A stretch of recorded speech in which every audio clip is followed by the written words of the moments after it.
नूरे खुदा है कुफर की हरकत से कंदन, फूकों से ये चिराग बजाया नहीं करते।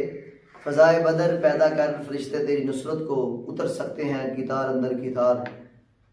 सामीन मोहतरम, जो आपने हालात जो फ़लस्तीन के हालात चल रहे हैं और उसके ऊपर कितने लोग मज़ाहमत, कितने लोग इजहार यकजहती कर रहे हैं, तो मेरे ख्याल से, मेरे ज़ाविये से ये सब ऐसा करना ये एक मुनाफ़िक़तपन है।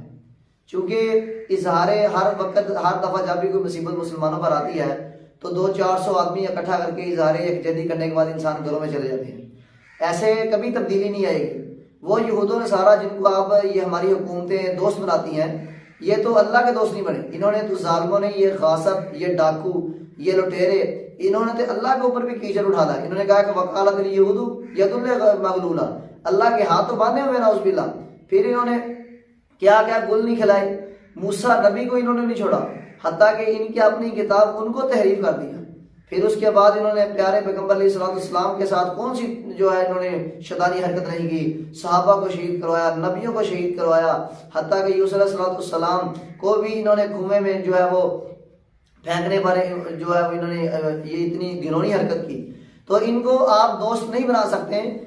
कुरान कहता है कि ये यहूदी आपके क़यामत तक, दुनिया इधर की उधर हो सकती है, लेकिन ये आपके दोस्त नहीं बन सकते। खुदा के लिए मैं ये पैगाम पूरी उम्मत मुस्लिमा को और खुसूसन हमारे सरकारी अदारे जो 9 लाख फौज रखने के बावजूद डर रहे हैं, जो लोग एक एटमी मुल्क होने के बावजूद डर रहा है, वो अल्लाह के बंदे हो मेरे भाई, ये जंगे ईमान के साथ लड़ी जाती हैं। कौम मुनाफिक है, कौम मुशरक है, कौम बिदती है, कौम के अंदर हर बुराई वो पाई जा रही है जो पहली हर उम्मत में एक बुराई पाई जाती थी। जो कौम जो है, जिन लोगों की खलवत पाक नहीं है, जिन लोगों का रात सारी जो है रक्सो सरूर में गुजर जाता है, मोबाइल के ऊपर फहाशी देखने में गुजर जाता है, जिस कौम का और जिस कौम का ईमान खत्म हो चुका है, जो कौम अल्लाह से नहीं डरती, लोगों से डरती है, वो खाक जिहाद करेगी। जिहाद करने वाले लोगों ने रातों को जागा है, तहज्जुदें पढ़ी हैं, सुबह को रोजे रखे हैं, ये कौमें जिहाद करती हैं। और अफसोस दर अफसोस तारीख रकम होगी कि आपके मुसलमान भाई, फलस्तीनी भाई आपके मर रहे थे और आप वर्ल्ड कप, एशिया कप जो भी है आप वो देख रहे थे, आप उनको देखने में मसरूफ थे, आप उनको देखने में मगन थे। आपके मुसलमान भाइयों की लाशें जो गिर रही थी और अस्मत दरी की जा रही थी औरतों के साथ। देखिए, कुल इनकाना आबाउकुम व बनाकुम व इखवानुकुम व अज़वाजुकुम व अशीरतुकुम, यह आयत लंबी है, मैं इसका तर्जुमा कर देता हूँ। अल्लाह फरमाता है, ऐ नबी कह दीजिए, अगर आपको आपके माँ बाप, बहन भाई, बीवियां, रिश्तेदार, तिजारत, आपका घर, आपका बैंक बैलेंस, आपकी शोहरत अगर अल्लाह और उसके रसूल और जिहाद से ज्यादा महबूब है, तो जान लीजिए फिर अल्लाह के हुक्म को आप जो है वो अल्लाह का हुक्म का इंतजार कीजिए, अल्लाह के हुक्म का। ये लोग कौन से हैं? वल्लाहु ला यहदिल कौमल फासिकीन, ये फासिक है, फासिक।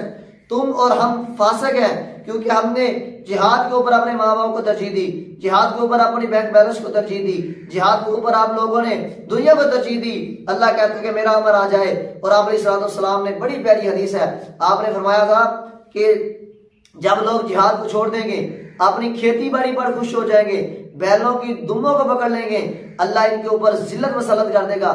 ये जिल्लत इतनी बड़ी जिल्लत है, ये देखिए कुरान की इसी, मैं कहता हूँ कि पूरी कौम को, पूरे हुक्मरानों को सिर्फ सूरत अनफाल और सूरत तौबा का तर्जुमा पढ़ा दिया जाए, काफी है। इन 2 सूरतों में आपको पता चल जाएगा कि जिहाद क्या है। और खुदा के बंदे, एज जनाब सैयद आसिफ मुनीर साहब, अगर आपने नहीं लड़ना तो ना लड़े, आप कौम को आगे करें यार, आप कौम को आगे करें। अगर आपको मौत से डर लग रहा है तो मैं देखता हूँ आप कौन सा 200 साल जिंदा रह लोगे। आपने ये 2-4 साल की जो ड्यूटी है, उसके बाद आपका नाम खत्म हो जाएगा। अभी भी मौका है, तारिक बिन ज़ियाद, मूसा बिन उसैर, सलाहुद्दीन अय्यूबी, नूरुद्दीन ज़ंगी, इन लोगों की लिस्ट में नाम लिखवाने का भी आपके साथ मौका है, पास मौका है। आपने सिर्फ जबान हिलानी है, लड़ना कौम ने है। वो थोड़ी सी मुट्ठी यहूदियों की जिन्होंने नबियों को माफ नहीं किया, उनसे तुम क्या उम्मीद लगाए बैठे हो? खुदा के लिए अपने आप को समझाइए, ये दुनिया की जिंदगी जो है वो आरजी जिंदगी है। हाँ, जंग कीजिए, लोटियां मिलेगी, माल गनीमत मिलेगा, बेशुमार बेतहाशा माल मिलेगा, आपकी सोच से भी ज्यादा माल मिलेगा। देखिए, अल्लाह कहता है नबी तुम क्यों नहीं मोमिनों को किताल के लिए उबार रहा? तुम 20 निकलोगे 200 का मुकाबला करोगे, 1000 निकलोगे 2000 का मुकाबला करोगे। और ये शान रही है। मैं उन सरकारी और गैर सरकारी ओहदेदारों से ये गुजारिश कर रहा हूं, तुम उस नबी को मानने वाले हो जिस 1 महीने की मुसाफत से काफर डर रहा था, उस नबी को मानने वाले हो जिस नबी के सहाबा ने पानी के ऊपर घोड़े दुरा दिए, उस नबी को मानने वाले हो जिस नबी ने जो है वो काफरों को नथ डाल दी थी और घुटने टेकने पर मजबूर कर दिया था, कैसरो किसरा के तख्त हिलाने पर मजबूर कर दिया था। तो अल्लाह के बंदे कहां तुम चल रहे हो?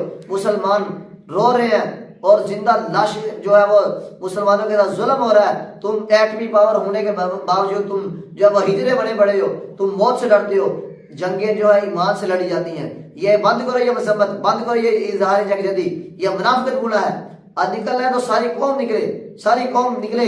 फौज को भी कहे कि हम निकलने के लिए तैयार है, हमारे लिए बॉर्डर खोले जाए, हमारे लिए जो है वो जो हमारे लिए ये हमें फैसिलिटीज दी जाए। इसलिए ये सब कुछ करने से इज़ारे जो है वो यकजहती होती है। ये मजम्मत करने से ये ऐसे कुछ नहीं होता। और तल्लकात खत्म कीजिए, टोटली तौर पर यहूद नसारा के साथ तल्लकात खत्म कीजिए। तो आप उनके साथ ताल्लुक इसीलिए खत्म नहीं कर रहे कि कसादा तखशौना कसादा, कि आपकी जो तजारत है ईमान बढ़ जाएगी। आपकी तजारत मान नहीं बढ़ सकती। ये बैनुल अक़वामी अदारे ये सब मुनाफिकत गुनाह है। ये मुसलमान कत्ल करे तो दहशत गर्दी है। यहूदियों ने जो इतने लाख मुसलमानों का कत्लेआम किया, ईसाइयों ने कत्लेआम किया, इसका कौन जिम्मेदार है? बंद करो ये नाटक और ये मुनाफिकत गुनाह। अल्लाह कह रहा है कि अगर अपने माँ बाप बहन भाई बीवी बच्चों के साथ प्यार करोगे तो तुम फासिक हो। आओ जिहाद के लिए निकलो। जिहाद में ही इज्जत है, जिहाद में ही जिंदगी है, जिहाद में ही शान और शौकत है। जब तक तुम जिहाद नहीं करोगे पाकिस्तानियों, तुम जिल्लत की जिंदगी उठाओगे। कुरान और हदीस क्या फैसला है? अगर चाहते हो कि तुम्हें शान वाली जिंदगी मिले, तुम्हें शान वाली इज्जत मिले, तो अभी भी आपके पास मौका है। ये देखे जिन्होंने अहद शिकनी की, अल्लाह ने कुरान में सूरह तौबा में फरमाया कि ये मुनाफिक, ये मुशरिक बार बार अहद शिकनी कर रहे हैं। इनके साथ जो ये अहद शिकनी जो बार बार करने से खत्म कीजिए। जो खत्म करें इनके साथ मुआहदे, इनके साथ किताल करें, इनके साथ जिहाद करें। ये काफर अहद शिकनी करे तो कोई गुनाह नहीं है, मुसलमान अहद शिकनी करे तो जुल्म है। ये खुदा के लिए ईमान से बड़ी ताकत कोई नहीं हो सकती। ये जंगें ईमान से लड़ी जाती हैं, असले के जोर पे, और ये बरूद के जोर पे नहीं लड़ी जाती। ये जो यहूदी है ये छोड़ेंगे आपको भी नहीं। फलस्तीन से बाहर होकर आपकी तरफ आएंगे। तो इसलिए अभी भी मौका है, अपने आप को संभालिए। फिर वो दिन दूर नहीं, अल्लाह ना करे वो दिन आए, लेकिन वो आ सकता है कि तुम्हारा भी तिया पांचा किया जाए, तुम्हारे भी टुकड़े किए जाए, फिर तुम्हारी मदद के लिए कोई ना उतरे और तुम आप जो है वो लोगों को पुकारते पुकारते दुनिया से चले जाओगे। लेकिन आपका कोई वाली नहीं होगा, क्योंकि तुमने अल्लाह के साथ नाफरमानियां की हैं। दवाएं नहीं कबूल होगी आपकी, क्योंकि जो नेकी का हुक्म नहीं देता, बुराई से नहीं रोकता, उसकी दवाएं कबूल नहीं होती। सिरे से दवाई इसीलिए कबूल नहीं हो रही। तो इसीलिए दवाई करने में कोई फायदा नहीं है। अपने आप को जिहाद की तरफ लेकर आए। जिहाद में इज्जत है। अल्लाह अमल की तौफीक अता फरमाए।